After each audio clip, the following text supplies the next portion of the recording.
steering wheel here. Give him steering wheel.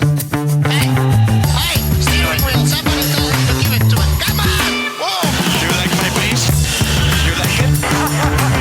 How the f*** that's possible? I'm driving like a grandma. Get that, Ralph? Did you hear me? No more radio. The rest of the race. Ralph, acknowledge. Now come on, close him down and kill him. We've got a lunatic on the track down the interstate. I am so annoyed. Oh boy. What are you gonna do? What are you gonna do? It's technology. Hello and welcome back inside the Part from April podcast number 869. No jokes, Paul. No jokes, friend.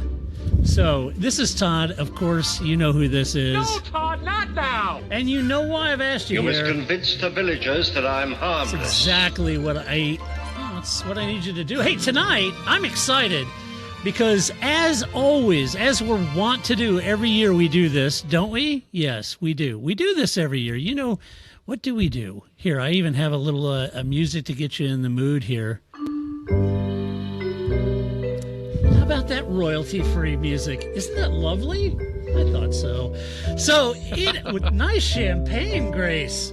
I like it. So anyway, what the heck are you drinking? That looks like a Guinness Stout. There you go. Nice. Ah, nice. Nice I have choice. water. There's water. Guinness and So IPA anyway. mix. All right. Is this annoying anyone yet? Yeah, it's annoying me. Yeah. Yes. I was just trying to be polite. We just started. We've been doing this for like ever not. Grace 2 is like, minutes. Stop it. Oh, shoot. There's a video. Yeah. So tonight, we do this every year, folks. We always have a New Year's resolution podcast at the beginning of the year where we share what we would recommend the resolutions be, the New Year's resolutions for each team or driver or whatever. And we're going to go through that list tonight and share that with you. I'm actually very interested in what your resolutions for these teams. So leave that in the comment. Also tonight, a first time ever, we switched recording platforms. It hasn't been 100% successful. I got to be honest with you. I know the last podcast, you couldn't tell it all. It was totally fine. No, it was totally fine. 2 different audio sections. You know, Grace from sounding Nobody great noticed. to sounding like she was in a bathroom, and everything was great. And I had to edit all night. It was wonderful. But one of the features that I'm excited about is it allows me to invite some of our Patreon supporters to join the audience and to be with us now live during this recording. And there are several of you in here that are joining us live. So hello to all of you, and thanks so much for joining the call and watching us live. And without further ado, live? they can see us and Crap, hear I need us. to go change my shirt. No, I love that shirt. That's old school. See that Yeah. Marlboro back there, right there? Look at Marlboro that. Racing. Nice. Oh, that's a McLaren on your shirt. Yeah. Smoke them, that's- kids. Yeah. Yeah. Yeah, wait a minute. I've got a soundbite for that. Is that allowed? Wait. Hey, smoke up, Johnny. There you go. A little soundbite for you. Smoke So up, Johnny. we have a lot to cover tonight. I can't jump into introductions because you guys all know Grace. You all know Paul. We don't have any time for slapstick, tomfoolery, or food talk. We got to jump in because we got a lot to cover.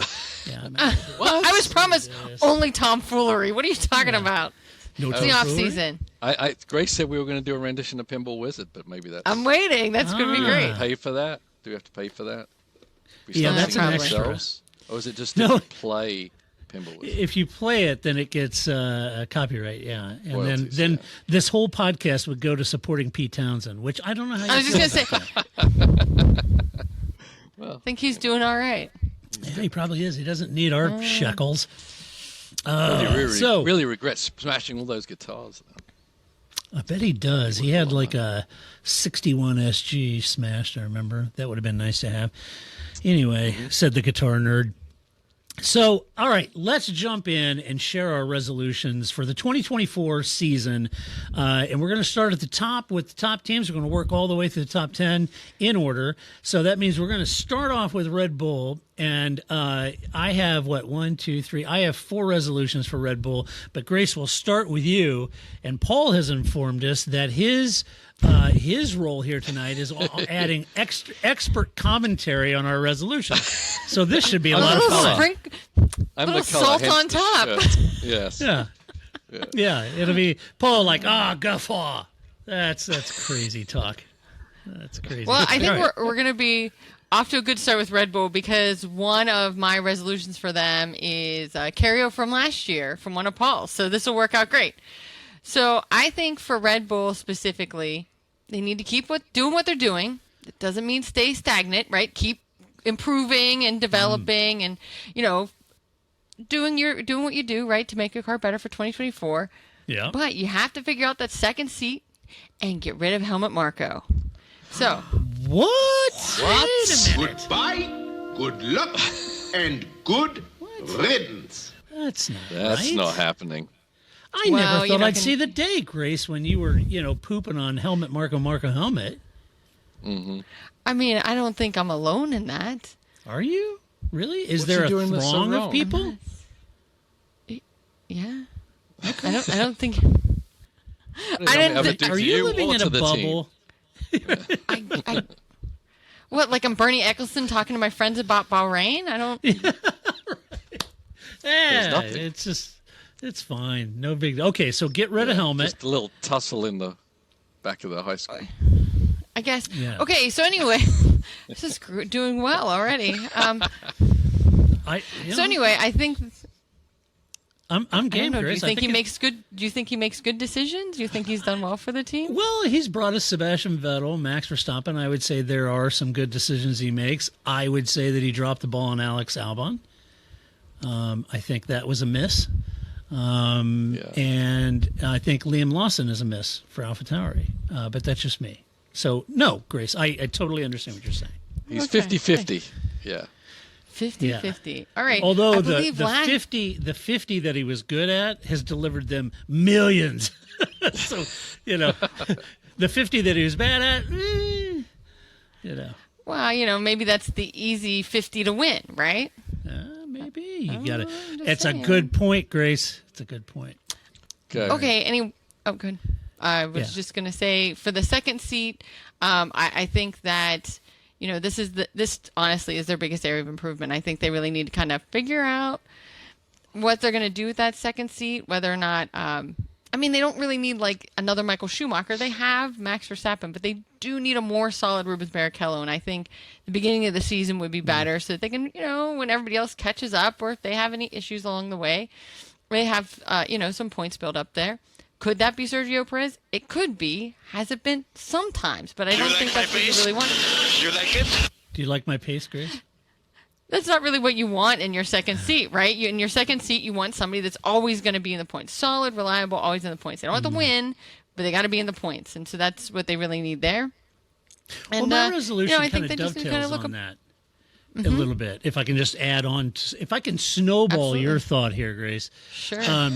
I like that, Paul. Walk all over it. Yeah. Yeah. So very similar. My first resolution for them was evolution versus revolution, right? And I said that the car needs to be an evolution of the 2023 car and not be significantly different in drivability from what Max liked. Yet, if they want to repeat in 2024, they do need to develop the car or Sergio or both in a way that he can drive it and maximize his potential. There was just too many points left on the table as the competition starts to close in, which it inevitably will. There's just too much of a gap there points wise. So he needs to close that in. So just kind of dovetailing on what you said. Yeah. Nope. I think that's it. And I think they kind of have to look across all of their drivers and figure it out. They've got a million of them. Yeah. What say you, I don't Paul? think it's just a driver problem. I mean, I would say they need to work on that side of the garage for sure, because I think Sergio has talent, and maybe it's influence from Helmut Marko, maybe it's the ideology of the team, but they don't have a lot of capacity for coddling any driver in any shape, which I think has been a detriment to a degree. Which is why we've lost some drivers that maybe they shouldn't have lost as early as they did, because they weren't patient enough with them. And obviously Sergio's got a lot of experience, so I mean, why would you be that patient? But I still think that side of the garage needs to support Sergio a little better. Maybe it's going in separate directions than they do with Max. It's not just, well, you drive Max's car, and you drive it Right. well, they have the resources. They've got a very good car. They've got a very good momentum going into the next year. Pretty much guaranteed that car is going to be the best car on the grid next year. Max is at his best right now also. Yeah. The only reason they were even thinking of not winning the Manufacturers' Championship was because of the ups and downs of Sergio Perez. So Right. next year, I think the other teams will be closer. I still don't think they're going to catch up.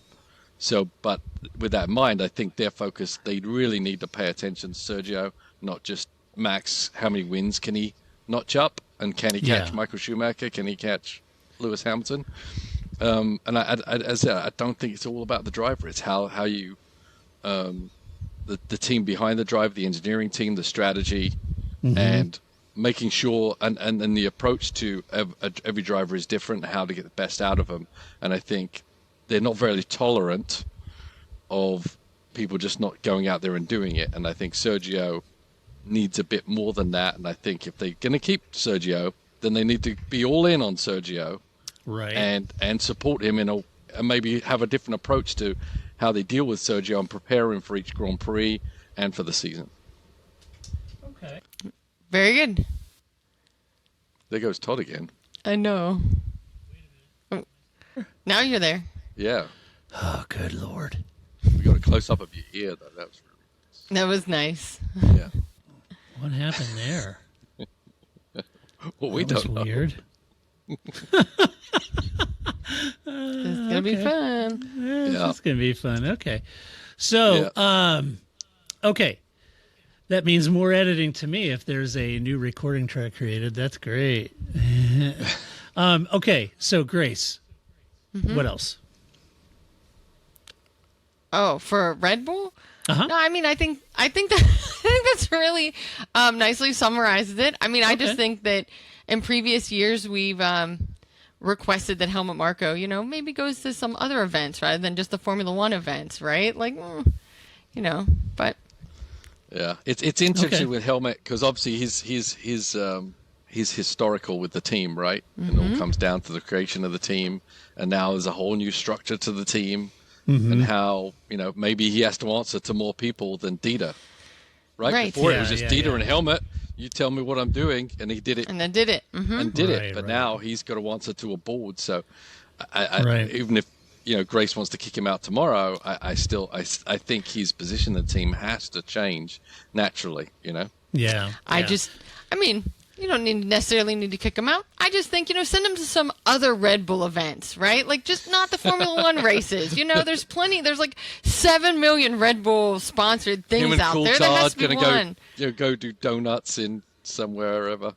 Yeah. No, I think there's this rampage. I don't know if you ever. Again, Red Bull has a million things, but it's just like regular bikes, like mountain bikes.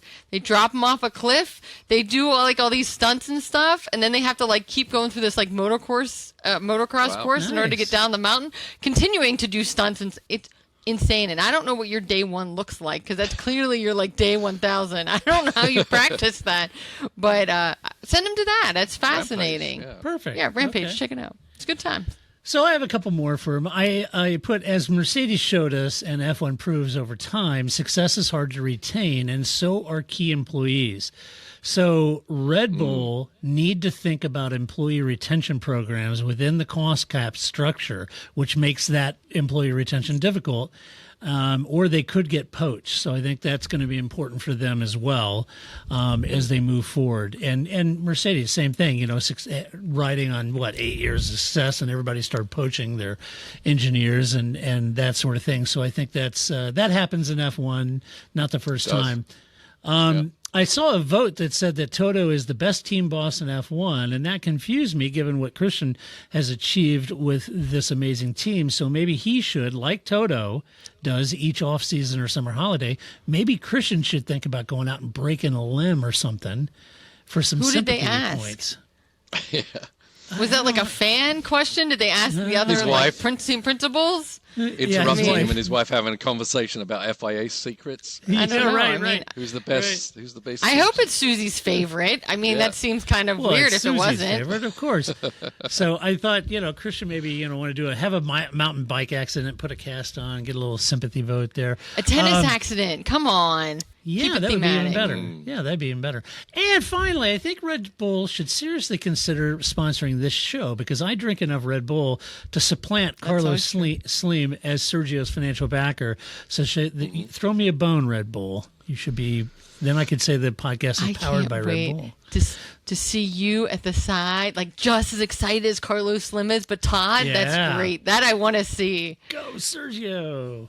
Yeah, I can't. That'd be great. I only know this much Spanish, so I couldn't really coach him in Spanish. Let's talk about Mercedes, shall we? Let's do it. All right.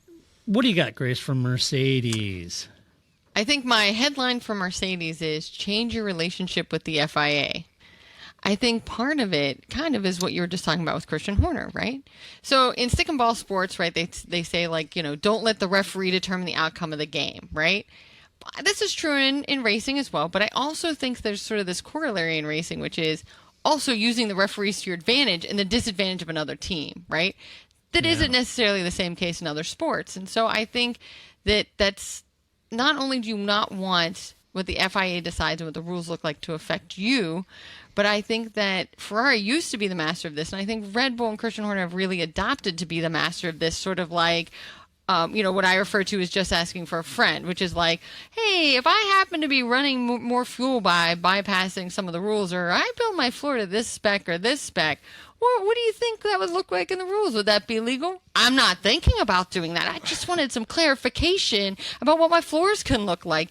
And then when you see one of the other teams making their floor in that way you asked about, then you go, oh, but there's over there. I thought that wasn't okay, right? Mm-hmm. So that's the strategery of using the FIA to your advantage. And I don't think it's something that Mercedes does, and I don't think it's something that they do well. But Red Bull does it like chef's kiss perfection. And so I think that to me, of course, I know, right? We can talk about the car, we can talk about Lewis, but I think change your effing car. I mean, that's every resolution, right? Resolutions are always about improvement, but I think to me what is really something that isn't just what we talk about all the time is change how you work with the FIA and how the rules work in your favor and work against your teams. No, Mikey. That's right. Did you get my email? Yeah, exactly. They changed their number and now he can't ring them anymore. New phone, who dis? No idea. He's still calling Michael Massey. It's fine. Yeah. He's dead to me. And another thing. Yeah. So let's see. Right, what do you got? I have. I'm not sure what took Mercedes so long to jettison their size zero concept in favor of something that actually worked. But they eventually did and took second to the constructors. So in 2024, they need to hit the ground running with all they learned in 2023 and not let pride of authorship or a bullish approach to mediocrity get in their way. They're way, way too good to that and way too smart to do that. I was pretty stunned that it took them that long to make that change. And once they did, then they're second in the championship. So I think there are some wickedly smart people at that team, and they really need to work more in concert with that and not get augured into some sort of philosophy that isn't paying dividends. I think that would be important. Toto and Susie should not let off the throttle on this FIA issue, in my opinion, and they might achieve what everyone is saying behind closed doors but not out loud. Let's get MBS out and a real statesman in at the helm of the FIA. A nasty legal hassle might reveal that MBS isn't quite fit for purpose, and that could lead to a vote of no confidence. So if a lot of the team bosses want him out, they should Helmut put Marko. the throttle. Yes. I knew. Read that. Right. Problem solved. Problem solved. Helmut Marko, your new FIA president. Paul Charsley solving problems like this. There you go. I just spotting those mailboxes. I knew it. I like Helmut, you've been fired, but good news, you're in charge of everything. That's right. He's like, You're charging everything. Boom. Yeah. That's right. Yeah. Then finally, I had a couple for the drivers. I put that Lewis needs to hit the ground running with a singular focus and not leave it to mid-year to find the fire and desire to win. Champions are worth several tenths in pace, and Lewis is no exception. So if Merck get him a car that's close, Lewis needs to close that gap, and he's got to have his head 100% in the game. But every point is critical from the very first race of the season, as we've seen. And so he's really got to show up. You know, sometimes Lewis can kind of ease into a season, and then he gets the bit between his mouth mid-season and goes after it. But I think he's got to hit the ground running, because I don't know if, I feel like Merck will be closer, but I don't know how close. And he could be the delta.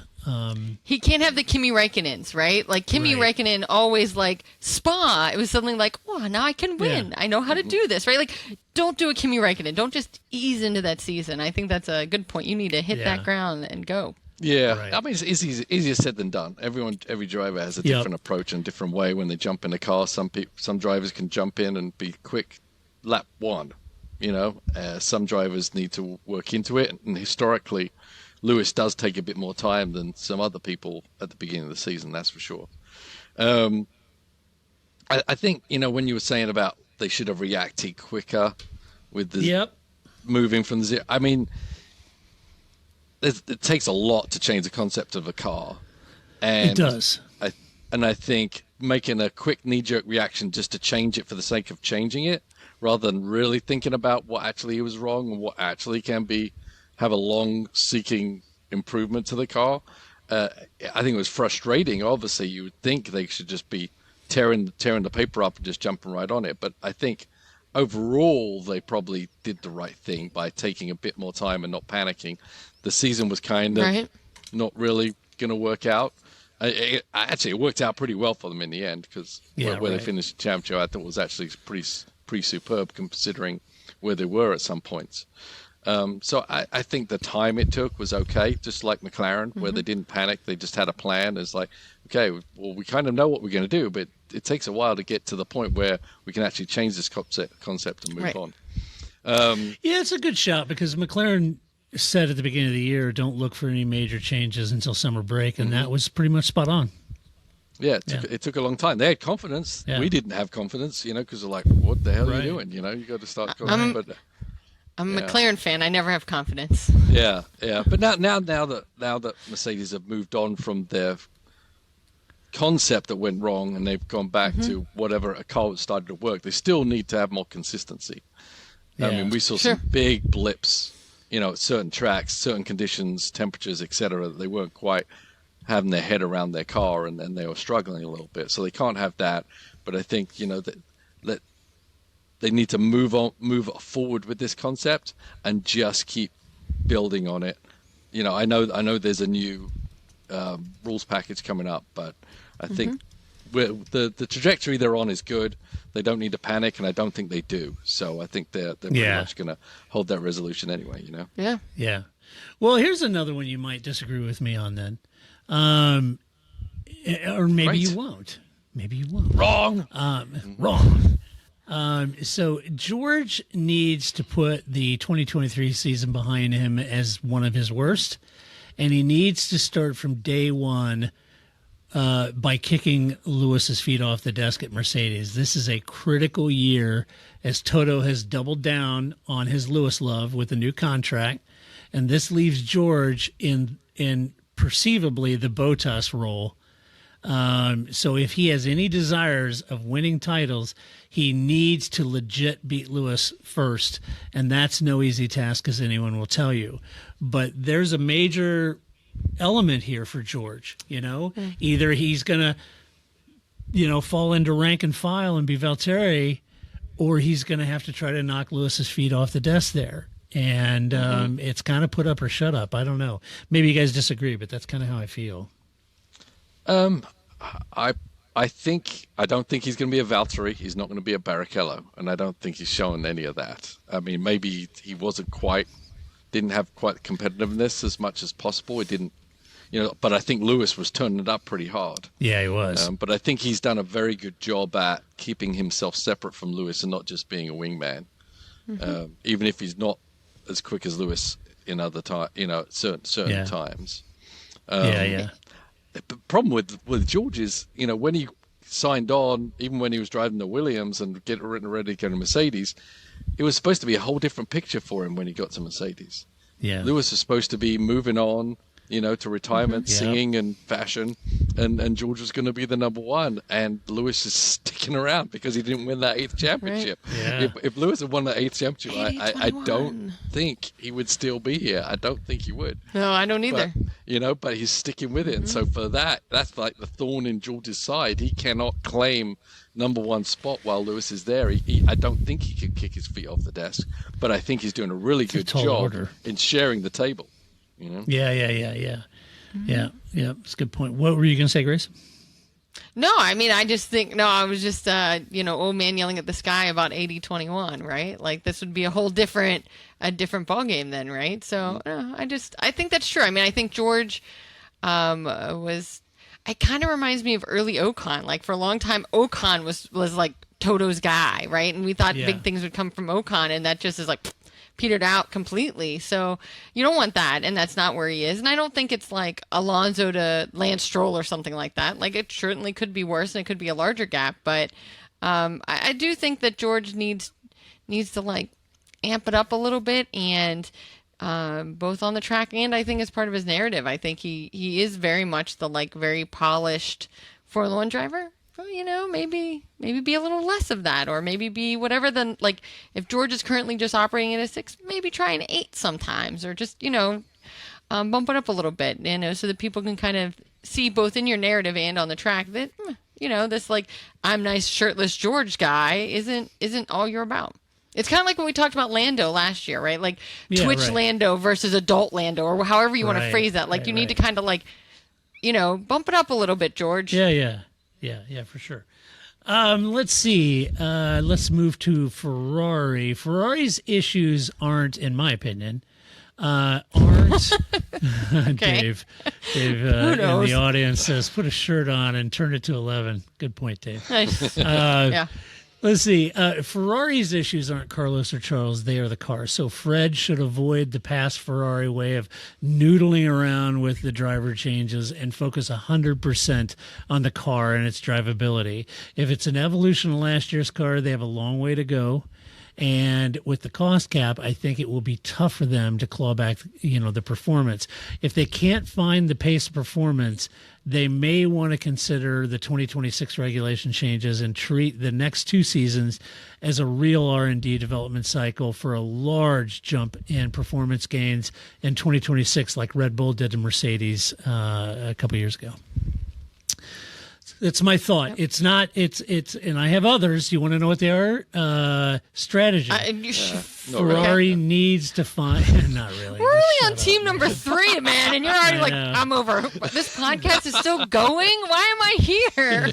These are the worst damn resolutions I've ever seen. It's up to you. Do you want to do like all your Ferrari and I can do all my Ferrari, or do you want to like, intermingle them to each other? It's however you want to do it. Hit me with your Ferrari. Just comedy, folks. Just comedy. It is. The door opens. It's what got me in trouble at school. The door opens, I just jump right through. I don't care. You can't help it. You don't care. No, you don't help care. it. No. Nor should you, Paul. Nor should you. All right, Paul. Well, I was just... Or not Paul. Grace. Hit us with your Ferrari. What's going on? Dogs and cats. Mass hysteria. Anyway, I think that... I do have that. Mass hysteria! Yes. There you go. So, right, classic Ghostbusters. So I think that Fred Vasseur, I think, was kind of, you were talking about sort of the team element of it. I think that for once, Ferrari seems to not be running through the revolving door of team principles. Just let Fred cook. Let Fred do what he does, continue to do what he does. It seems to be working, right? Like, usually by, end of summer break, it's all this, chatter from Ferrari. And I always state that, like, what we hear outside means that it's been happening in the locker room for a long time, right? If a driver says out loud, I'm unhappy, he's been saying he's unhappy for a long time behind closed doors, right? So I think for once, Ferrari's just like, it's quiet, and you kind of ask Fred and he cracks some jokes and he's classic Fred Vasseur, and it's kind of working for the team. His sort of like save your drama for your mama thing. And who knows what he's like behind closed doors? It could be totally different. But I think for what we see out here in the public, for once, Ferrari seems like a stable place to be for a moment. All right. So Ferrari stable. Paul, go. Okay. I think they're completely unstable. Excellent. No. I think... I'm just going to say the opposite. No, I think, in my opinion, they're not really gelling. They're not clicking very well. I think if there's any team that needs to do a lot of soul searching over the winter, it's Ferrari, in so many different areas. Especially, obviously the strategy stuff was abysmal most of the time. I mean, they need to definitely, absolutely look into that, clean house, whatever, but they need a whole different structure to that program because they couldn't make decisions on the fly, certainly not good ones on the fly. They came up with bad strategy even when they weren't under pressure. And I don't know if it's something to do with, I don't know if they didn't expect Sainz to be as competitive as he is, but I feel like they would be better if Sainz wasn't as good as he is, and they could focus on Leclerc and have a second guy just kind of follow up behind Leclerc all the time. Rubens. Yeah, I think they're not in a place of superiority with the car or their team structure, and that is another kind of fly in the ointment to having a cohesive team. Does that make any sense? It does. I think it does. I mean, my second... Sorry. My second resolution, I think, fit right in with that, which is I think they need to figure out what they're doing with Carlos Sainz, right? Yeah. I think that in dating terms, right, the advice you would give somebody is define your relationship. Are you just casual? Are you going to be monogamous? Are you keeping people in orbit? What are you doing? Define your relationship. What do you want? What does the other person want? Are you on the same page? Because if you're not, if one of you wants to be casual and one of you wants to be monogamous, this isn't going to work, and it doesn't matter. Love is not enough. So Ferrari, I think I agree with you. They really need to figure out what they want from Carlos Sainz, because I think just like in a relationship, if Ferrari doesn't do something and they don't talk to Carlos about it, somebody else is going to do it. Somebody else is going to slide into those DMs, right? And before you know it, Carlos Sainz is going to be like, oh yeah, by the way, I was talking to Aston Martin and now I'm going over there to be on Fernando Alonso on Grace's dream team. I think that's where they're heading if they don't really kind of like figure that out. So I think as much as I think Fred has helped, I agree with you that they like as far as gelling goes, they're like nowhere near like the same next to each other. I realize now this could be audio, but I think absolutely they really need to figure it out, and I think that really starts with what do you want and what does Carlos want, and can you be on the same page about that? Yeah. Yep. I agree. It's like Steven said in the chat, swap Sainz for Checo. There you go. It's not a bad idea either. Yeah, him and Max and Carlos back together again. Right? Like back together. Get the band back. And then finally, I said Charles has to avoid this unforced errors. No doubt he's trying really hard to make something happen, but overdriving the car isn't helping. And the same could be said really of Carlos. So they're trying so hard to make something out of that performance that it's just unforced errors, and they've got to get rid of that, because those are I kind of figure at Charles is this, as long as he's been in F1, kind of thinking those should kind of be behind him at this point. Absolutely, they should. Yeah, and there's a lot of pressure for Ferrari. There is a lot of pressure. Yeah, no doubt. But you know that going in, like I mean, I get that nothing prepares you for seat time like seat time, but right, like you knew. I mean, I think everyone says they know until they get there, and they don't really know. The reality is 10 times more than you even suspect. I think right. That's right. I mean, that's what I'm saying. I get that 100%, right? Yeah. Seat time. You don't know till you know, but you also know. So they're not McLaren. I similar to your previous point about how Red Bull doesn't.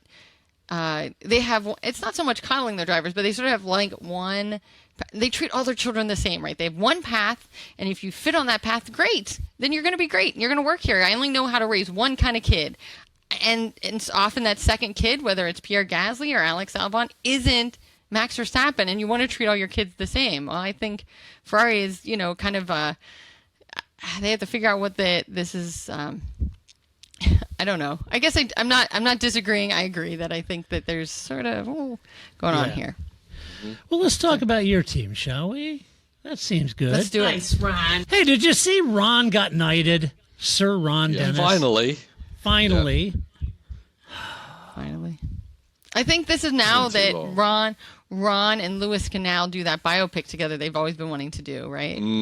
Yeah, that would be good. I cannot wait for the Ron Dennis book, if he ever Oh my appears. God. I wish he would be in write line for one. that. Dude. Oh my God. I would. Yeah. I The would. things he's seen. I would eat that book up in a heartbeat. The stuff that guy has seen and done. Yeah. He could weave a story. Yeah. Yeah. Yeah. I'm Let's reading see. that Max Mosley book, by the way. Oh yeah. Yes. How do you like it? I like it a lot. I didn't realize he was quite as good a driver as at least Yeah. he's making out in the book. I haven't looked at the Yeah. in reality. He was up there. Well, I guess it's kind of like when people talk about Senna, and it's like, well, it doesn't make Alan Prost look very good. Well, the movie is called Senna, right? The book is called Max Mosley, right? I guess. Yeah. Yeah. I don't know. It is a really Yeah. good book, though. But wow, he had It is connections, that guy. Holy moly. Oh yeah, he did. Yeah. His Some family. Yeah. some good and some not so Some good. not so good. Yeah. some Some nuts.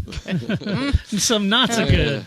Yes. Yeah. Let's see. McLaren. McLaren finished with Aston Martin. McLaren finished where Aston Martin started, and many believe they could be a real dark horse as the legit challenger to Red Bull. Now, while I'm wary of that due to the cost cap, it could happen. You never know. But regardless, McLaren have done well, and this year's car has to be on song and reliable. I'm not sure I'm 100% convinced they can find 3 to 7 tenths per lap over the winter, but other teams have in the past. And under Zach and Andre's leadership, you just never know. Therefore, they need to cure their slow speed corner pace and their straight line performance and get the tire window a little wider for them for this year's car if they possibly can, would be my thinking. I also, into dovetail on that car related, McLaren may struggle with their Mercedes engine supply if they start beating Mercedes, and that's always an unknown. Yeah, imagine that. That's always an unknown as to how that works, but I'm not sure what choice they have unless they work on plans in 2024 to create their own power unit for 2026 like Red Bull has, but that's an expensive gamble for sure. However, I would think of the two, it would make more sense for McLaren to do their own power supply or power unit, because then that translates directly to the road cars, whereas Red Bull doesn't make a road car. So, it might be an option they take if they have the right kind of investment behind them, but that's further down the road. This coming year in 2024, they've got to get the reliability, get that tire window open, and improve slow speed and straight line is my thinking. Anyway, you guys? Grace? Sure. Grace. Grace. I have that. Yeah. Yes. There it is. It's been a while, right? It has been a while. Yeah. Somebody just yelling my name. But anyway, I think I don't want them to get lulled into complacency, because they've had, 23 was pretty good. Lando and Oscar did a good job, right? Like I think they finished better than they thought they were. But I think here is where I really think their car, it runs on such a nice edge that, again, similar like we were talking about the Ferrari, it's easy to overrun. It's easy to, I think Lando's deals with it better, but I think that's a lot of what we saw with Ricciardo, right? Was that he just never could come to grips with that car. And even though Lando and Oscar are better at driving that car, I just think, one of the things that Red Bull has, you have more options. You have a wider band of how you can drive that car. And so that gives them more flexibility that you just don't have with the McLaren. McLaren, similar to Red Bull's driver style, is we have one kind of car, and if you can't drive it, I'm sorry, Danny, right? This isn't going to work out for you. So I think transitioning from their previous, design into this, new thing, and then we have the new rules coming in, their new wind tunnels coming online. I think there's a lot of change there, and I just want a nice little transition and let them keep on this nice little upward swing. And make sure that they're on the up and up. I think McLaren's very aware of this. It's not as if I think McLaren's sitting there going, you know what, Grace, you're right. I'm glad we listened to this podcast. They may still think that, but it's not for this point. I think they know this. They've been very transparent about it. Zach says it, Andreas says it. I don't think it's like a secret, but I do worry about that car being so, close to the edge. What do you think, Paul? Do you think we could see McLaren develop their car for 2024 as an evolution of last year's?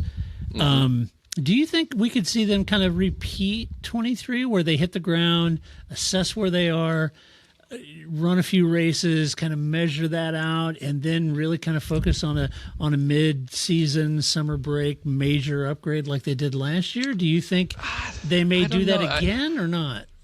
No, I don't think they're going to do that again because I think they got caught with their pants down. That they had to do that last year. Yeah.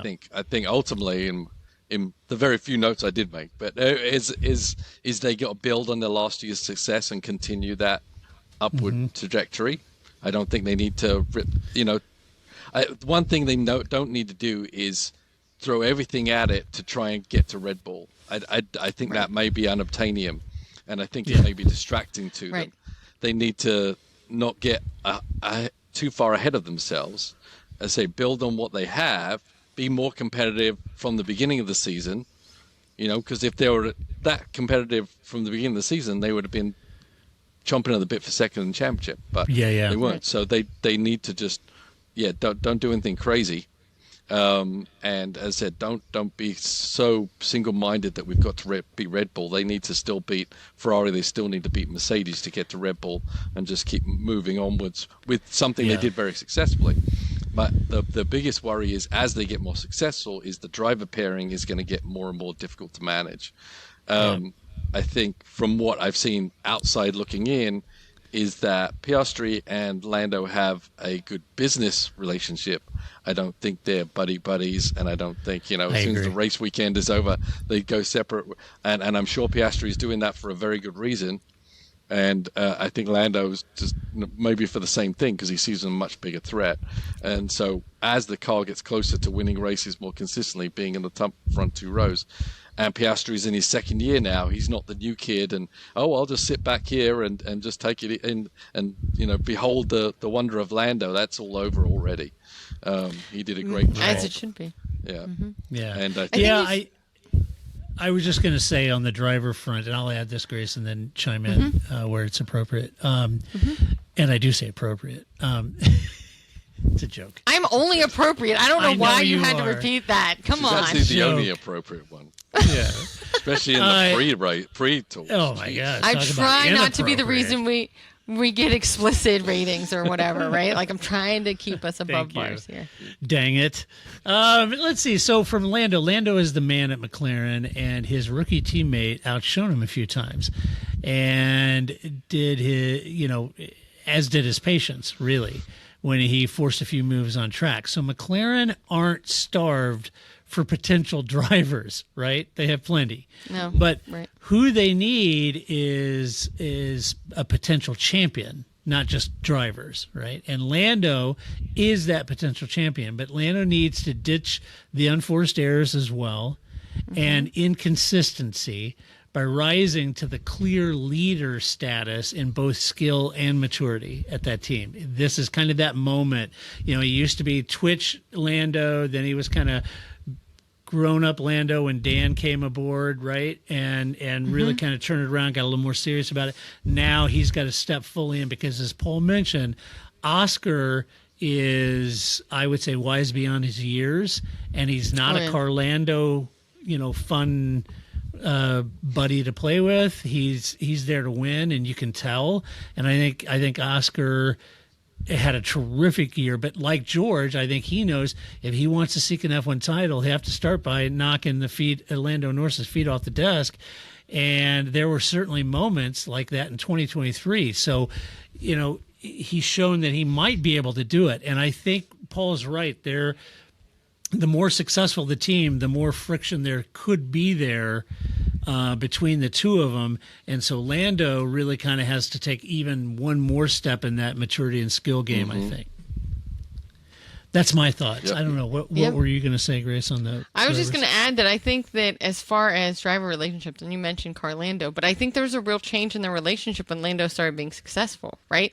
It's easy to be buddies when you're clearly good and the other guy is clearly top 5, top 10 or whatever, right? Like then you can be buddies. But I think there was a clear change in Carlos and Lando's relationship, even though it was never like they stabbed each other.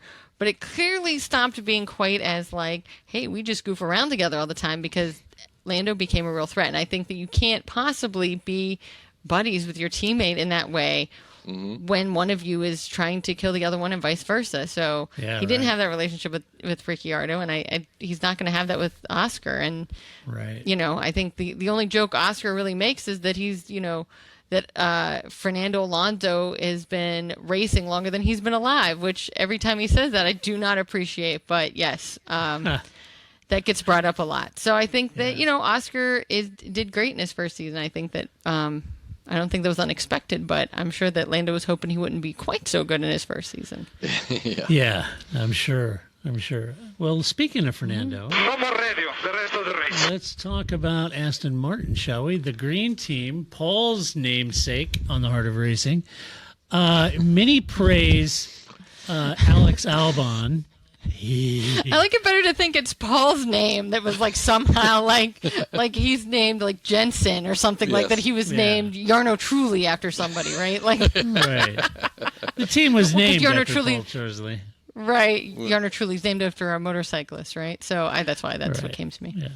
But the team. So many praise Alex Albon as the unsung hero of 2023, and I can't disagree with that sentiment. Because I think Alex did a great job. But for me, actually, Alonso was the unsung hero as a veteran, grabbing that car by the neck and scoring podiums right out of the box at the front is just, I just think Alonso did a Herculean effort last year. He needs to continue doing that if the team keep Lance as the owner's son.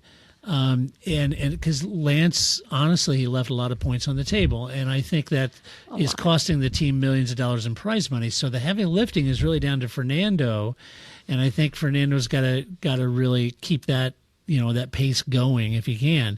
For Lance's point, I think he's got some room. We've certainly seen the performance there. I think his performance in changing conditions is terrific.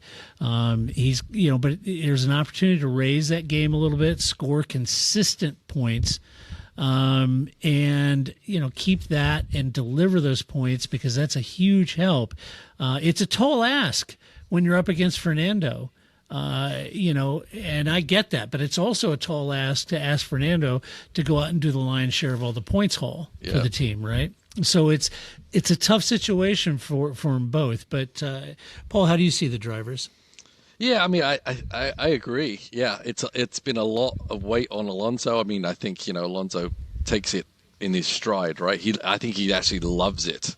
That he's the man, and I think we saw how he politically entered the team and backing up Lance the whole way, but then he's still, I'm sure secretly he's relishing that he's the man that scored 3/4 of the points or whatever. Yeah, right.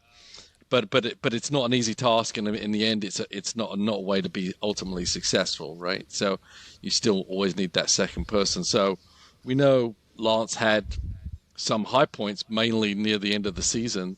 Once again, just kind of like I talked about earlier with Sergio, it's not just a driver, it's that side of the garage.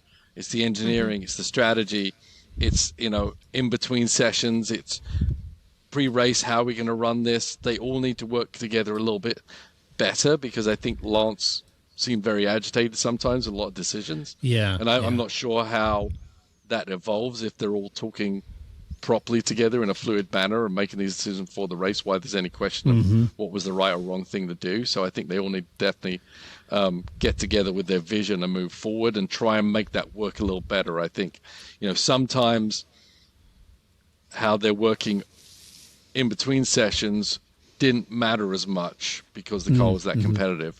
But sometimes when it wasn't, I think Lance, the delta between them two became even more vast. Very stark. Yeah. Mm-hmm. Yeah, for sure. Grace, what do you think? Yeah.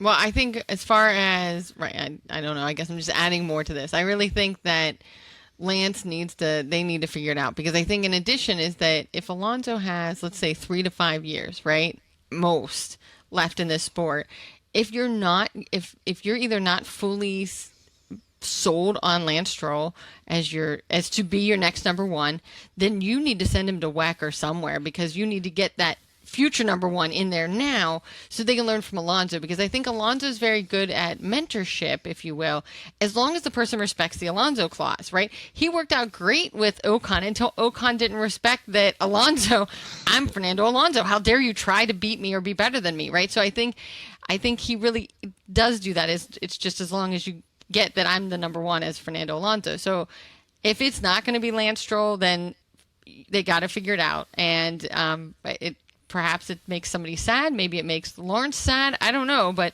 if this isn't your future, you need to make that switch now before Alonso leaves. Because once Alonso leaves, you're losing so much, brain power, driver. I mean, we always Experience, are like, there's no replacement for Alonso experience for sure. Yeah. For sure. And he's one of the greatest on the track, and he's been at many different teams with many different people, and a lot of the people are the same, right? Like, so I think that in that sense, that would be what I really want them to do. Figure out Lance Stroll, what you're really going to do, and make that decision. Yeah. As far as the car goes, I had Aston had done a really good job of arguably copying the Merc and Red Bull. And that's, I say arguably, because if you ask anybody at Aston Martin, they say, no, we didn't. This gives them a boost at the beginning of the year. But missing points from Lance and limited development during the year makes it very difficult for them. And this is how McLaren beat them in 2023. So the resolution has to be hitting the ground like they have in the past, just like they did in the start of 2023, but somehow trying to maximize the points that you harvest while you're competitive. And then somehow finding the right development program to keep them in the game the entire year. Now, that is so easy for me to say. That's much easier said than done. And unicorns might fly out of your butt, but it's where they apply those development dollars during the season. They're still in the throes of getting, their wind tunnel up and going and their HQ. And so they've got a lot of irons in the fire. So I don't want to, take the stuffing out of Aston Martin here. They're doing a great job. It's just getting that car competitive throughout the entire season. They kind of went through that lull, and one could argue, well, those are tracks that it just didn't favor, but they got a little more competitive towards the very end of the season, and maybe that was the case. But how did you see the car, though, Paul, from that perspective? I agree. I mean, they came up with a great concept, and they caught a lot of people who weren't quite ready, and they made the most of it for a very long period of time. And Alonso was knocking on the door of maybe winning a race or two. Yeah. But the thing that is glaring is the lack of progress with the car. And if they want to be a tier 1 team, which they're vying to be, that has to be addressed. You cannot just sit on a car, and you can't stop development. Even if you're thinking about the rules in 2 years' time, you still need to go through the processes to develop the car. So even if, 2026 can be a whole different car or whatever, you have the people in place, you have the processes in place, and you have the historical data on how to proceed in developing a car and keeping up with the Joneses or the Red Bulls, etc., as the season progresses. That's critical for them not to fall backwards like they did this year. You can't let that happen. Yeah, agreed. Let's see, for Alpine, what did you have for Alpine, Grayson? I had more for Aston Martin before we moved on. I didn't realize that was my one shot, Yeah, that was it, man. In your opinion, it was... Yeah, you start beating up on Lance, and we're good. Yeah. We're done here. Back off, Grace. As if I've never been on this show before. Like, when did this become Save Helmut Marko, we love Lance Stroll? Like, when has this happened? What is this show I've been on for 700 years, right? Anyway, I thought you were going to throw to me, and I was prepared. But I think that for Aston Martin, I think that they've really lived like the lifespan of a team in 1 year, right? They've had their ups, they've had their downs, they've had wings that flex, they had wings that didn't flex. They had, look, they had some unsuccessful upgrades. I think that they kind of have had a lot in this year. And so I think, to me, what I want is them to just learn these lessons, take honest stock and everything across this entire year, because you've had a year, and figure it out. And I think that Mike Crack will do that, but I just don't think that's really Lawrence Stroll's style. Doesn't strike me, I don't know him, but he doesn't strike me as a lessons learned, post-mortem kind of guy. So I hope he doesn't kind of short circuit that idea and allows the team to kind of take honest stock from everything they've experienced, because they've been everywhere this season, and there is an advantage to that. There's some positive to that, and you've had to kind of have to figure out how to operate in that environment. Yeah, Lawrence doesn't learn lessons; he writes the lessons to be learned. Grace. Right, that's right. I agree. Get it done. Yeah. Well, he hasn't had a long conversation with Paul Charzely yet, so we'll see. No. Paul say, GT racing. Different than F1. I can see Paul doing the Ford versus Ferrari thing, where Mr. Ford goes out to see the car, and Carroll Shelby says, "Well, let's take her for a ride, Mr. Ford." And he jumps in. That's what you need to do, Paul. So when Lawrence comes out the GT track, you jump in the GT3 car with him. Okay. You take him for hot laps, and he'll say, "Holy cow, GT racing is awesome." Yeah, he's and then you have all his all his attention, which is definitely what you wanted. I also did want to add that there's been some chatter this week, because they took on a new private investment firm called Actos, and so after Mission Winnow, Paul's investment group. I knew it. No, I mean, but I hit it big on the stock market. I knew it. Powerball. Finally. Paul's 51% owner now. Excellent. No, I think that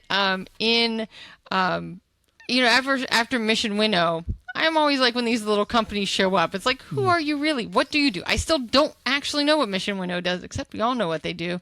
And so I was like, oh, let's see what else they have. So I just wanted to point out that they also have a minor ownership in the Golden State Warriors, the NBA team, Liverpool, and the Houston Astros baseball team. So not only has Aston Martin been the pink Mercedes and then the green bull, but now they're Astro Martin. This is like the best idea ever. Let's just bring it on, and let's just keep going with the we might look like somebody else's car. You have the perfect. My God. Think of all the tie-ins now at every American race we're going to have to deal with. Yeah, I know. Lance is going to be out there in his baseball gear. But see, maybe they'll race in Oakland. That would be fine.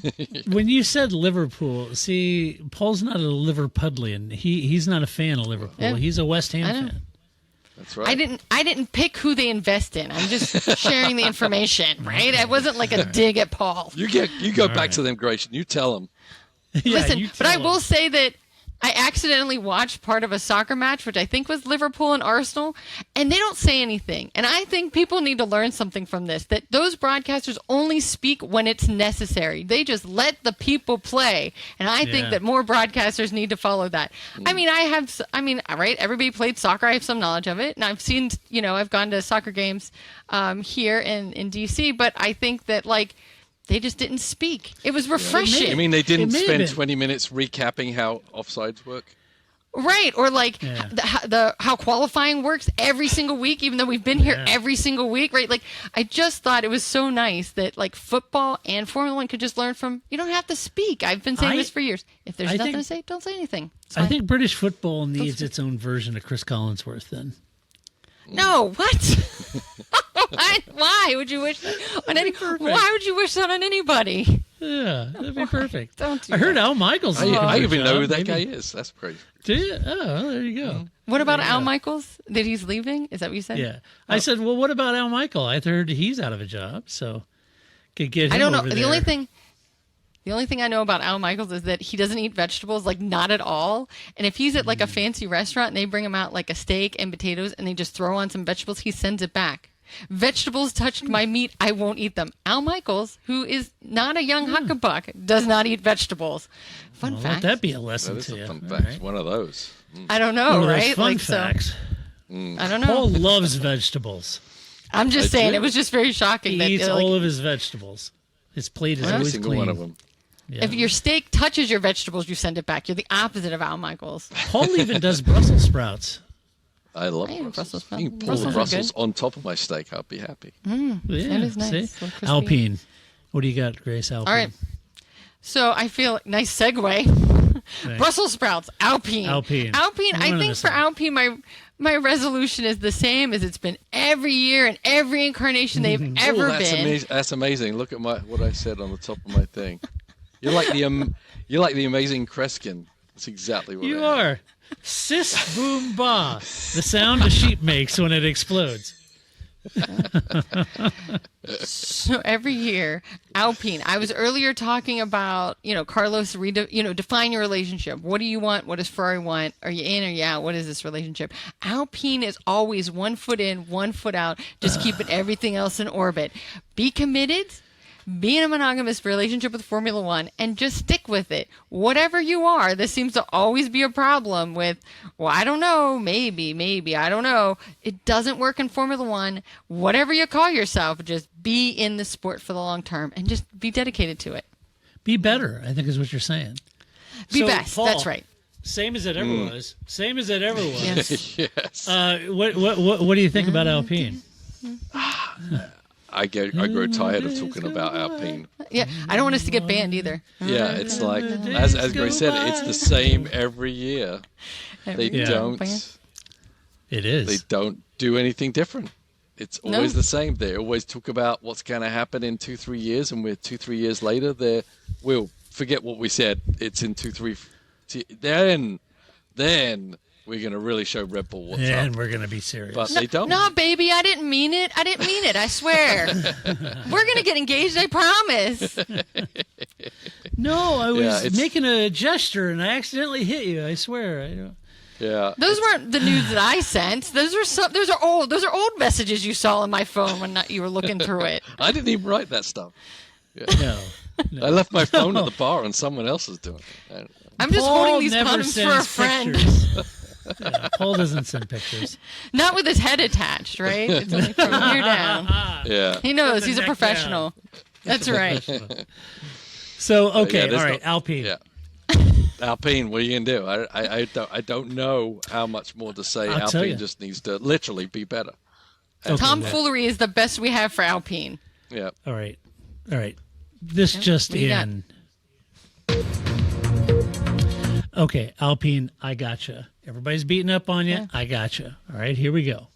Okay. After the big shakeup, things seem unsettled. But with new investors, the team should strive to be where they should have been by now, at the sharp end of the grid. The biggest challenge is not their drivers, it's their power unit. And that's down on power, and everyone knows it. And the problem is it's down on power, but it's frozen per the regulations. So they need a solution for that ASAP. And I'm not sure how they can get special dispensation to catch up with the power output performance of everyone else. But they've got to figure that out with the FIA. And that's why I was thinking, an Andretti power supply might be a good window for them. Hey, well, we got to build new engines for Andretti, and couldn't we have it that those are better than the ones we have, and we're using those now? I don't know, but they got to figure it out, right? Alpine has strong drivers, strong investors, a strong brand, but they need strong leadership and consistency in their plan moving forward. That's what's lacking. They've been in the sport for some time now and missed many of their goals over the past 5 years. So they need to double down with solid leadership and solid plans for success and solid performance to move them up to 4th or 5th in the title hunt. That's where they've got to shoot for. And I think Is that Esteban really where could they be. need to shoot for, though? I mean, Well, they should be. They should be competing for wins. They've been there long enough. Yeah. I agree. Yeah. But their engine's down on power significantly, and they're not going to get there if they don't get that resolved. So I think 4th or 5th, Yeah. might be the best they I could. think they need. shoot for. I think actually, rather than constructors championships, they need to start winning races. And if they need to focus, if they've got a down on power engine, then they need to focus the car on tracks that don't have a big percentage on the power, and focus on building the car that can win a few races. They need to win something rather than just be decent. They need a radical change. They do. They do. And go ahead, Grace. Was that you being positive about Alpine? Me? You made it sound like we were... No, Todd, you made it sound like Paul and I were just like, Alpine, you're so terrible. I don't know that you were like, Alpine, you're great. I was a positive spin on Alpine. I got your back. Yeah.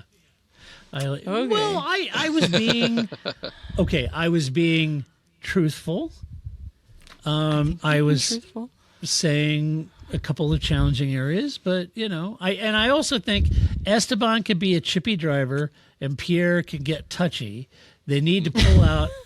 They need to put all of that aside and just focus on maximum points, regardless of who scores them. It doesn't matter at this point. Yeah. It doesn't have to be Pierre every time, and it doesn't have to be Esteban. Just score points. I don't give a damn who does it. Just do it and start going for those race wins when you can nab them or podiums or whatever. Mm-hmm. But the whole driver, two French drivers, you guys got to put all that crap to bed. That has no place at this team right now. It really doesn't. It's like some version of the dad, I don't know who started it, but I'm finishing it. Yeah. I don't know which one of you is better. You both need to be better, right? I need you both to pick it up. Yeah, I agree. All right. Anything else on Alpine? No, I'm done. All right, let's move on, really. Yeah. Let's go to Williams, shall we? Let's see. Williams was the feel-good story of the 2023 season with James Vowles and Alex Albon, and that's great. But if I'm honest, this team needs to consider 2026 as their focus and where they can make the leap from the back of the grid to consistent midfield player, or even through, fourth through sixth in the championship. Something like that. They need to do what McLaren is doing and do it on a limited budget. James is he's very realistic about their limited budget and right size expectations. And I love that about James. But at some point, he'll need to fashion gold from straw, and that's a very hard task. So the good news is it's one I think he's up to. And I think they could pull it off with Alex Albon at the helm. So I think for 2023, targeting maybe 6 in the championship and the constructors, something to really make them, it's a stretch goal, right, for them. But I think, they got to beaver their way towards that 2026 program where they could really take advantage of changing regulations to make an advance forward. But, that's kind of my thought. Anyway, your guys' thoughts? Grace, go ahead. Sure. Grace? Thanks, Paul. I'm going. Gosh. So much pressure. I didn't even do anything. I'm just being my best over here. You're living your best life, Grace. I think that for Williams, my resolution was very similar to Todd's, which is kind of like change nothing. 2026 is your focus, right? Just keep doing what you do. Let Alex continue to be great. Let James continue to cook. I even think Logan Sargent isn't the worst idea in the world right now, especially his money isn't, right? So let's just keep this team where it's at. Keep moving forward. Don't upset the apple cart, and just keep that focus to the new rule change. Well, it's like patron Steven said in the chat, bring Otmar in as an advisor. He worked with a shoestring budget at Force India, and it's a great point. That doesn't... Yeah. I also do want to note that Williams, they put out a Logan Sargent hype video, and they said that Logan Sargent is the first American driver in the last 30 years. And I was at first very confused because I was pretty sure that Scoot Speed was in more recently than 30 years ago. Rossi. And Alexander Rossi, too. Yes, for a brief moment. Maybe in 30 years that's had his picture taken in a bathtub and put on social media. Maybe they meant points, but that's not what the thing said. But anyway, I'm going to let that slide. I'm going to let that slide, Williams. But, do a little research. Yeah. Wikipedia does it for you. It's not even like you have to You don't even have to pay somebody, right? James could have please Michael donate to Andretti was the Wikipedia. last American? That doesn't seem right. No, it doesn't. Paul, what do you think? Well, I think they're in a survival mode still. I think they far outshone their capacities. I think James Vowles has done an amazing job, and I think he will continue to do that. Getting them to sixth in the championship is going to be tough. Yeah, it is. I think it's going to be really tough. I think if they can just consolidate where they are, right? I mean, if they can not finish last, I think over the next couple of years, I think it's great. And I think Albon's done a great job too. And I said, if they can do anything like what they did this year and repeat it, I think that will be a win. I think Logan is, as Gray said, his money's very helpful. And as you like to say, it's not the drivers. That's not the problem with the team, right? No. It's the infrastructure, the dated infrastructure, the funding, and all those things added together. So I think, Logan's there. He's filling the void, helping the team continue on to get to a point, in a couple of years where maybe, they can make a big leap. I think that's absolutely what they're gearing up for. So anything they get in between then and finishing not last in the championship, all those millions of dollars help immensely. Absolutely. And they really are more than any other team looking at that change in 26. Yeah, I think so too. And my thoughts on the drivers, I think Logan spent last year learning, and this year he's been given a lifeline. So he has to make the most of it. I think this year finishing thereabouts with Alex, which is going to be a tall order, but hopefully he's up for it. Alex has been the complete package, and many believe Helmut Marko missed the call on him at Red Bull. I do too. I think Alex has a long future at Williams if he's willing to stay there. But if he wants to move to a quicker team, he'll need to consistently deliver points in a car that isn't really interested in points in order to make himself hot property for larger teams. And I think his prospects as of the end of 2023 look good. I think to your point, Grace, about Aston Martin, if it didn't Lance, maybe Alex would slot right in there. Yeah, I think the position of Alex, that's probably resolution is keep hold of Albon, because I don't think he really needs to prove himself to other teams. I think other teams know where he's at. I think just the jigsaw puzzle or whatever of driver contracts, etc., kind of thwarted Albon going somewhere else. But I think, any of the top three teams with some of the issues they've got with Perez, if Sainz goes somewhere, whatever, I think, he can solve some of those. And I think they'd be smart to do that. So they need to really lock him in. But it's really difficult for any driver to know that they're going to be treading water for 2 years. Yeah. Let's see. AlphaTauri, new team boss, new name, new relationship with Red Bull's technical program that's raised concerns from Zach Brown. Everything is set to turn this team's fortunes around. As a Red Bull Junior team, we've often argued that they should aspire to more than an also-ran team. And it seems that and this goes back to the opening comments, it seems that since Dietrich's passing, the focus is now a little bit more on making the most of this team, and that means scoring more points and raising in the championship hunt. It isn't just about a fun little team to vet some drivers in. I think they need to start paying for their own way, and I think they will, and hopefully they'll be able to capitalize on some of that intellectual knowledge from Red Bull that Zach had concerns about, but hopefully that'll help them achieve that. So, Grace, what'd you have? So this was where I really just focused on the two drivers. I think that, I know that I think I stand alone in this group. This is not new to me either, in being a little more pro Yuki than everybody else, but yeah, see, I don't think that's a secret. Not my first time on this podcast. No. Right? So I think that wrong. It's not wrong. It's my opinion. It can't be wrong. I went to the Lawrence Stroll School of I make the lessons here. I don't learn from them, buddy. So I think that he has seen improvement. Now, I'm not saying that, he's the next fill in the blank, Charles Leclerc, whatever, Max Verstappen. But I do think he's seen improvement. I do think that he's gelling better with the team. I do think the Franz Tost finishing school has helped him. But I think he really needs to keep keep that momentum going. I think he has to keep his narrative in a place for 2024 that is positive.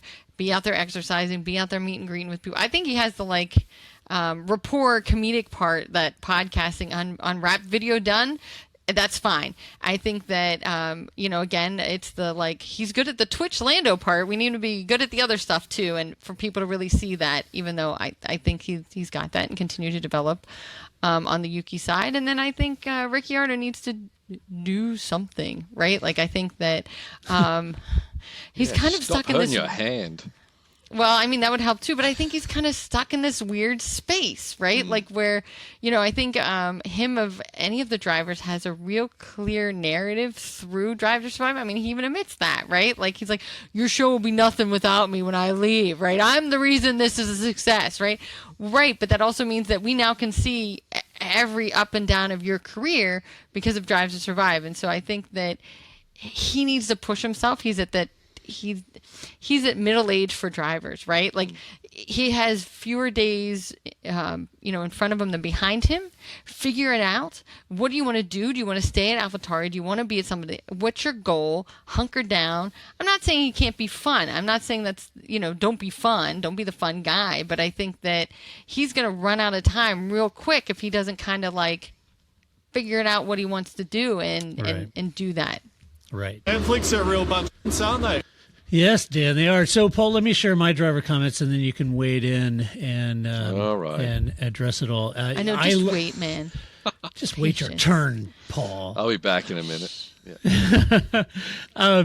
So I love Daniel, but I'm still wondering if the new cars, and I mean by new, I mean 2014 onward, just aren't his cup of tea. Paul Charsley has argued that some drivers excel in different forms of racing.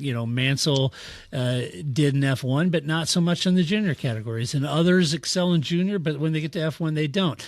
I'm just wondering if Dan didn't excel in the previous iteration of cars before they got to this iteration. Because it just seems like ever since they came to 2014 and he jumped ship, it's been really difficult. It's a different Daniel that we're seeing.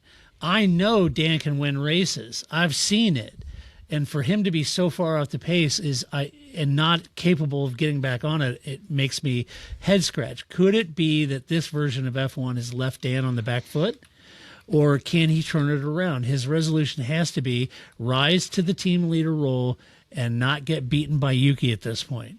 And for my comment on Yuki, I would have made a different choice if I were the team boss there. But as this is another opportunity, he can't let Daniel beat him. And as I have often said, he needs to get his anger and red mist under control because the entire team pays for that, not him. The entire team has to listen to the berating and the haranguing and all that stuff. He doesn't have to. He can pop off. But, there's a lot of men and women working their tails off at that team to make that car. And I think the red mist gets the better of him. And for those reasons, I don't see I would have made a different choice there. But anyway, Paul, what do you think about drivers? Yeah, and, obviously his daddy Toast is gone now. I guess they had a good relationship, as weird as that seems to me. Yeah, that is weird. It seems weird to anybody having a good relationship with Franz. So what does that look like? Or with right? Yuki, quite honestly, But that those two together, I'd be like, I would. But maybe that's what makes it work, right? Yeah, maybe. Yeah. It's the odd couple. Yeah, the odd couple, for sure. Yuki, I just don't think he's a complete driver. He's got he can show speed for sure, but his general approach to driving and his reactions in the car are never going to allow him to be anything than he is right now. I just don't see it. I mean, there's drivers that get to a certain point and literally they can't get out of the way of themselves and they cannot be successful and take that next step. And I think Yuki's absolutely that guy. I think he had a lot of potential in that first year, and he's a bit temperamental. He's got, he buzzes off here and there, but he's a new guy and he's just finding his way. And hey, he's got, got some gumption, that young lad, but he just hasn't progressed enough for me. I mean, not even close. And he's more hostile and angry and bitter than Max Verstappen, and Max is a 3-time champ. Yeah, You know? I mean, yeah.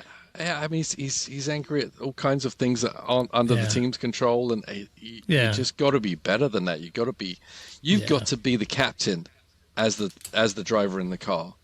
You cannot be, the plucky young, whatever you want to call it. But if you want to be a number one, if you want to be a professional driver, if you want to be, a successful Formula One driver, you have to have control of your emotions. You have to have control and be able to see everything. That the amount of how he explodes leads you to believe he cannot mentally see the forest for the trees sometimes. His emotions get in the way of making good decisions. Right. With Daniel, I think you're right. I mean, it could have been, the technology is a step too far for him. You knew he was a monster on the brakes. Well, these brake-by-wire cars with the, bringing in the power and, I think, it could be a matter of feel on the brakes, and just his strong points are not able to show themselves up. I mean, what was the one race he did really well? He was like third. Was that Monza? Yeah. Where he was right up top. I can't remember. But Monza. We'll go with Monza. It seemed like a simple track, which would make more sense to me because, he could actually bring things down to a very simple terms in you break in a straight line and you turn and you go, right? And but when there's a lot more things going on, maybe the technology just doesn't suit his style. Maybe he is a little bit over and above, too old to be able to learn new tricks. I don't know. So then I think it would be... Sorry. No, I mean, we knew he was a tiger in the car. And he could match Vettel. He could beat people. Yep. But he's been at Alpine, he's been at McLaren, and now he's here, and he hasn't done a lot in a very long time, unfortunately. And this has got to be his last chance. I would think so. We don't see all the data in the sims and all that kind of stuff, but I'm not counting him out. Nope. But I think this is the only year he's got left to count himself in. Yeah. I think that leads to him, if you're going to go somewhere else, do it now. Please don't wait until you're on the back end of your career to go, hey, maybe I should go somewhere else. Like, I think now if he said, I'm really interested in doing something else, then he could go do something else. And I think he'd still save face. It wouldn't be a disaster for his career. Whereas I think if he goes another 2 years and it continues to look like this year, it's not going to matter what the pile of data looks like, even if that isn't a fair assessment, if it is just all his narrative. But I think that really if he just can't cut the mustard, and I don't think in Formula One, because I do think that's fair that it's maybe you'd love a nice your entire hypercar program. I've heard of Normally one. aspirated engine, Yeah, right. That's what I was just going to say. What about a V12 hypercar? I think So, you would enjoy that. There's a lot of options out there. So maybe that's just, a lot of drivers have done that. So just do that, but do it soon. Do it in your next year or so that everybody can move on and we don't have to watch the decline because nobody wants to watch that. No one wants to see that. All right, let's see. Steak F1 team. Do you like how I changed that name, huh? No, this name is dumb. Maybe so that's bad. my resolution. So bad. They teased it forever. What are we going to be called? What are we going to be called? It was already one of the journalists said it's going to be called Steak F1. And it's like, what are we going to? Okay, it's almost time. And then I saw the night before New Year's Eve, in just a few hours, you can learn the name. It was like Steak F1. We pretty much all knew that was going to be. And it doesn't make any sense. We just call it Audi at this point. So, all right. So a new name, new focus, but ultimately, is this a team in a holding pattern until Audi assume control in 2026? If so, I think they need to refocus on moving up the championship. They had a lot of hope, but late last year, it seemed Valtteri was in a slump and more interested in cycling and his bum than racing, and Joe was trying hard and doing well, but just didn't have the car under him. Can they take a Ferrari engine and eke out a 6th or 7th or 8th in the championship or better? Audi would like the prize money for sure, but I fear that this team, this is a team that has to focus on 2026 as a reset, and that means making the most of the next 2 years. And my final resolution was, can Valtteri retain a seat? Can Joe? I think much of that comes down to two things: how they perform this year and what Audi wants to do next year in the lead up to 2026. Do they want all new drivers the first year they're officially in it in 2026, or would they like to get two drivers in, give them some seat time the previous year before they officially? I don't know. There's a lot of question Depends marks. on who those new drivers are, right? If one of those new drivers is Carlos Sainz, then maybe it's not such a bad thing because Yeah, he's not a really a bad new idea. driver, right? But Yeah, yes, right. if it's, I don't know, Yeah. somebody that I don't know whose name is, then yes, maybe that's a problem, right? Yeah, right. So what do you have, Grace? I think, okay, so before I get to my resolution, so apparently Stake F1, when they ran their livery in one of the previous races, it's green. And I just want to take this moment to bring up yet what I feel is should also be a resolution, but for whoever does the graphics for Formula One, no more green cars. Basically, all we're going to have is a bunch of some shade of blue dots on the little track map, one red car, and everybody else is going to be some version of green, right? Like, everybody has to pick their own colors because otherwise, especially during qualifying or during practice when you're coming in and out of the pits, I can't tell is that greenish red? What is that color? Pick distinct colors, people. No, we can't have more green cars. There's too much. We need in this some more blue-green Jordan business. yellows. Yellow would be fine. Orange is fine. Red is Periwinkle. fine. But anything. Periwinkle. Oh, isn't Nice. periwinkle? What is that? A Periwinkle purple? blue. I have no Blue. idea. Great. We don't need another blue. No more How about blues. taupe? Nothing. Taupe would be good. Taupe is brown. That's fine. We'll make Haas brown. I know we didn't Yeah. get there yet, but they can be the brown team. Box. Yes. Yeah, pretty much. So Yeah. When anyway, was the last so brown F1 car? Or what was it? Arrows? Or do you even remember a brown F1 car? Brown. Arrows was gold. that's like people that tell me the Washington football team's color is maroon. It's not red. He's gold. thinking. He's thinking. I have no idea. Oh, So that's a good one. I should It is know a good that, one. Paul. Yeah, Anyway, I'm not go sure ahead. if I know it for sure, but there wasn't. As far as I remember, there wasn't a brown Tolman? team for a long time. Tolman, yeah, it was cream, but had some brown in it. But I always remember Hector Rabach was always had bought customer cars, and these cars are always brown. It's always kind of distinguished himself. this is also is a fun game too. Let's just name teams, and Paul will tell us what the livery colors were. Who knew you had this skill, right? This Yeah, is quite who knew? fascinating. Like, no, that was a chartreuse. That was salmon. Like that wasn't He wasn't can pink. tell you what a Hesketh was. He can tell you what a Matra was. Yes. Yeah, Very, he knows that. very good. Not too I'm many. impressed. Very Not too good. many. I don't remember.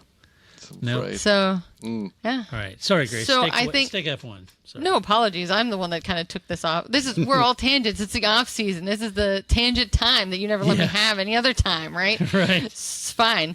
So I think that I really think it was kind of hard to come up with a resolution for a team that's kind of in a holding pattern, right? Like I don't know, just keep holding. I don't know, especially when unlike Williams, who I guess was kind of in a holding pattern, but is on the up. But this is kind of like I don't know. What do you do with that? So I think Bottas is just around for the vibes. I think he's well aware of his Bottas status and that whatever he thought at Mercedes, it's very clear to him you're Bottas. So now he's just like mullets, bucket hats, butts out. He's, he's here for the vibes, people. And that's just what he's doing. And I think that, put that on the back of one of our T-shirts. Bullets, bucket hats, butts out. Butts out. We are rocking. Woo! So I think that that would be, just keep doing that. That's fine. I mean, I don't think that unless he jumps to another series, if he stays in Formula One, that's kind of just be here for the vibes. You're doing great with that, right? And I think that Joe, I think he seems to be doing well-ish. He has a good narrative, but it just isn't well enough, and it isn't well enough to get out of Stake F1. Which should be Steak, and then they should be like sponsored by Steak and Shake or something. Like this could be much more fun Steak than sauce. Yeah. Steak, a gambling company, right? So anyway, it could be better, but so I think they're just really kind of until Audi shows up in 2026, and that's kind of where they're at. Paul? Yeah. The funny thing is, everyone's waiting for Audi to show up, but they have showed up. They're already there. Yeah. So my question is, are they letting this team die on a vine and then going to reinvent, relocate, everything? and that's what they're spending their time on. Move it to Because Stuttgart? Yeah, it doesn't make any sense to that they've got Audi influence, Audi money. You know, as you said, it's in Audi's best interest for this team to be on an upward trajectory and to score points and therefore have more money on the table for them. But there's been no progress. So Yeah. I just don't understand it. I forgot the guy's name that was a McLaren and went to Audi. That's now there. Seidel? Yeah, I mean, Andres did a Seidel, great yeah. job, McLaren. That guy is not stupid. He knows what to No. do. No, I right, just feel he's spending time on other things rather than trying to make this team actually competitive. I feel like there's going to be a big Carpet upheaval. samples? Yes, yes. Wallpaper? Making sure the pens are correct and in place. You know, I want the But, 8-inch trim, yeah, and the wainscot should be, Yeah, it's just I question what this whole team is doing right now. Without his influence and skill, they shouldn't be where they are right now unless Audi has something It's a good all point, Paul. different going on elsewhere. So Yeah, it's a really good point. It does make you wonder. You know, they jettison Alfa Romeo as a sponsor. Stake is a sponsor. Fair enough, that's fine. But what is going on over there? Yeah. Surely they know you have 2 years before the regulation change in order to try to capitalize and get some money, some prize money. And surely they want that. and build the team up. You know, bring in personnel Yeah. because when Audi starts in 2026, you don't want to be starting from scratch and starting hiring people from the beginning. No. You want to be building this team up right now, but it just doesn't seem to be changing anything. And as It's you kinda know like- firsthand, Paul, you've worked with Audi, and you know A firsthand. lot. I mean, they're a hell of an operation. Team Yost and Ulrich and those guys. I mean, they don't mess around. Those folks know how to build they're a car. taking F1 very seriously because you'll see how they're pulling out all GT and hypercars and that stuff's all gone. Yeah, Because everything's going into F1, but where is it?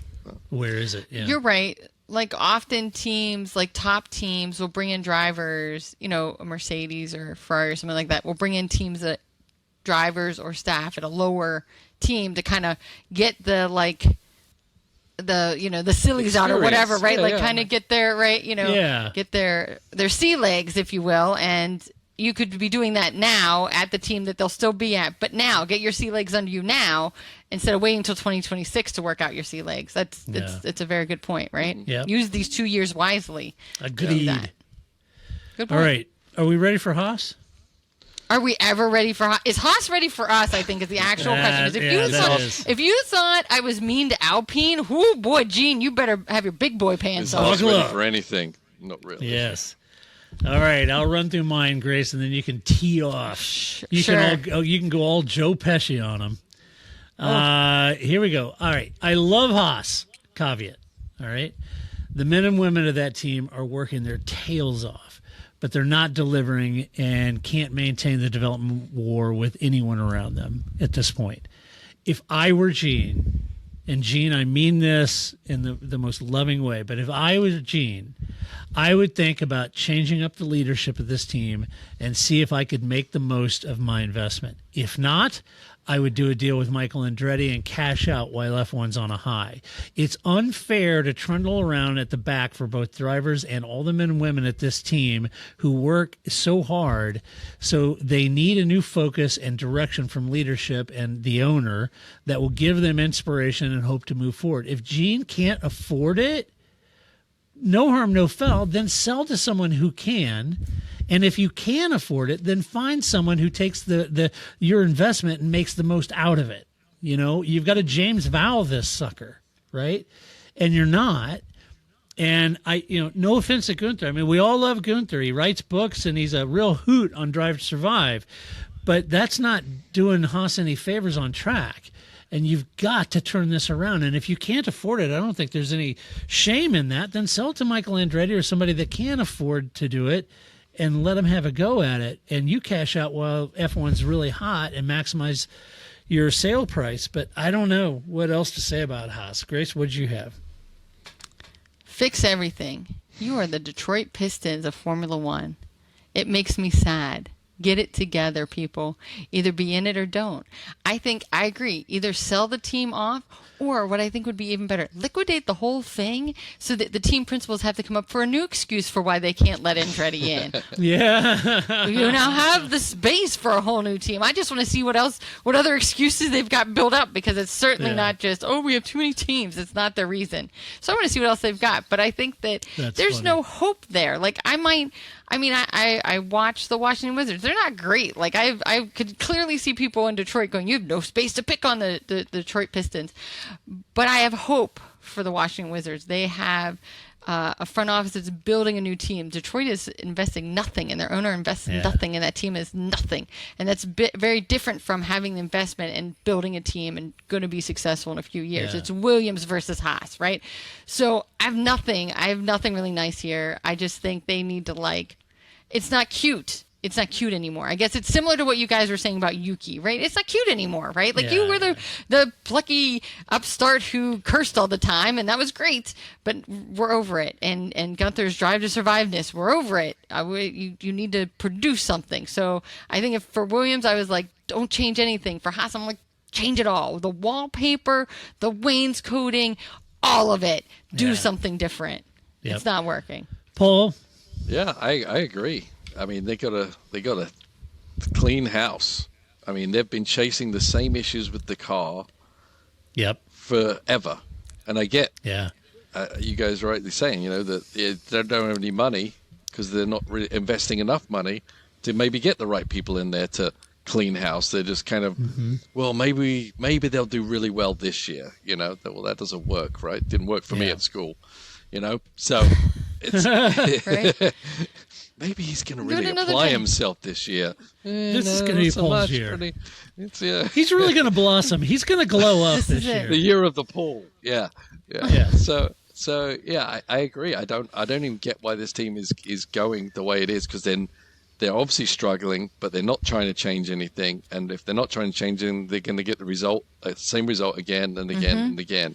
Be it Gunther's his buddy, fine. If you need to stick, I don't understand it. I think the only thing I can understand is maybe they're holding out so that when Andretti get turned back, then the value of the Haas team is going to be even more valuable to Andretti. Right. That's all I can think of. I don't know what they're doing, but there's no point in treading water because you are wasting a whole hell of a lot of money spending in F1. You can spend a lot less money and do a lot more. Yeah, with anything.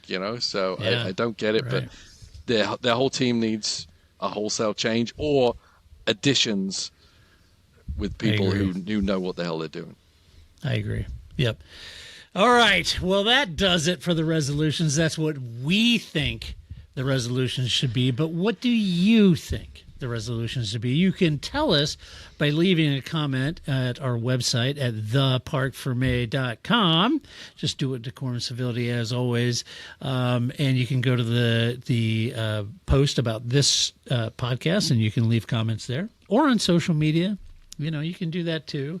Well, Paul occasionally looks at that. Every once in a while he does. I think Paul looks at his social media quite often. I've never got that. He responds to what I tell him, right? Or like when I mock him, he's right there. Like, Grace, I didn't think that was funny. I have alerts for you, Grace.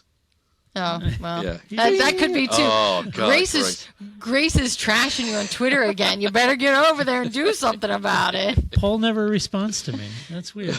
Huh. He only responds to trashing, apparently. You're just loving and nice, and he doesn't know what to do with that. I just text him. It's easy. I think you're terrible. Why do you keep showing up? And Paul, where's my money? Where's my pen? Yeah, Paul, I got wonderful Christmas cards from Paul and Grace. And I want my $2. I got Christmas cards, and they were both great. They were awesome. And Paul, my youngest daughter, said, "Oh, that's so," and she goes, "Oh, his daughter is so cute." So tell Ava that my daughter said she's so cute. I will do. So there you go. Yeah. She will appreciate that. There you go. And I said, well, clearly she takes after her mother. Aww. Clearly. There you go. Yeah. Paul, you're cute. It's fine. Thank God both my daughters look like their mom. And if you like this podcast, go over to the Apple Podcast, give us a good rating, give us some love over there. We'd appreciate it. Now, a huge thank you to all of the Patreon supporters out there, because we could not and would not do this podcast if it weren't for you. And in particularly, we have some in the audience tonight recording live with us, and they've been chiming in, and I love all their commentary. This is really fun. It's fun to do the podcast and to see their commentary in real time with us as we do the podcast, because not everybody has time to go post a comment later on and that kind of stuff. So it's really fun to see them weigh in on the topics as we're doing it in real time. So, folks, it's been a lot of fun having you here as part of the. They've actually learned we're show. not fully scripted. Yeah, they figured that out. Yeah, there's no script here. Yeah, there's a lot of rumors going on. I bet some are thinking, wonder how much editing they do. None. I don't have time for it. That's why fixing it in the post is a funny joke. Yeah. And the only time I ever do any editing is if the platform takes a dump, which it kind of did earlier on. So now I'm going to have to edit audio and video. But anyway, no. Now you've sat through a live recording, and you know this is all live. We don't edit it. And Paul, as Melton said, Paul pours a beer and calls it show prep. That's exactly pretty much. Right. Melton knows me very well. Yeah. It's exactly right. So thanks, guys, for joining us for this. I know it was short notice for all of you out there listening to all the other patrons. I posted a link to be an audience member. I'll do so next week again. And so go to our Patreon page. Watch out for that link, and I'll put the link back up so you can join next week. I know it's not always a conducive time for our UK listeners, but sometimes Paul and I on Race Reviews we record earlier. So it would be 8 or 9 p.m. for you guys in the UK, but this later time probably good for our Australian supporters. So hello, Australia. Hello, Australia. See you soon. Yes, yeah, Paul's going. Going. So there you go. Watch out. Yeah, exactly. All right. Australia. So until next time, when we come back to do it all again, Paul, thanks for joining this New Year's resolution. It's made all the better with your commentary input. Thanks you. For joining us. You're welcome. Yeah. Thank you. It's wonderful. It's great. I wasn't sure we were going to get Paul for this show. No, and but we begged. Last minute thing. Yeah. We begged. I canceled all my plans. I said, the Patreon people are coming. I'm there. I gotta be there. I gotta be there. Mm-hmm. That's right. For Grace and Todd, not enough. But all these other people, I'll be there. All the other people. It's amazing what Paul will do for an audience. That's right. Really. That's and we've learned the secret. Yeah, Paul loves an audience. Lots of things in my school report. That was another one. Yeah. Paul loves an audience. Paul loves it. I love it. All right, until next week when we come back to do it all over again, this is Todd, a.k.a. Negative Camper, saying so long. That's it, man. Game over, man. Game over.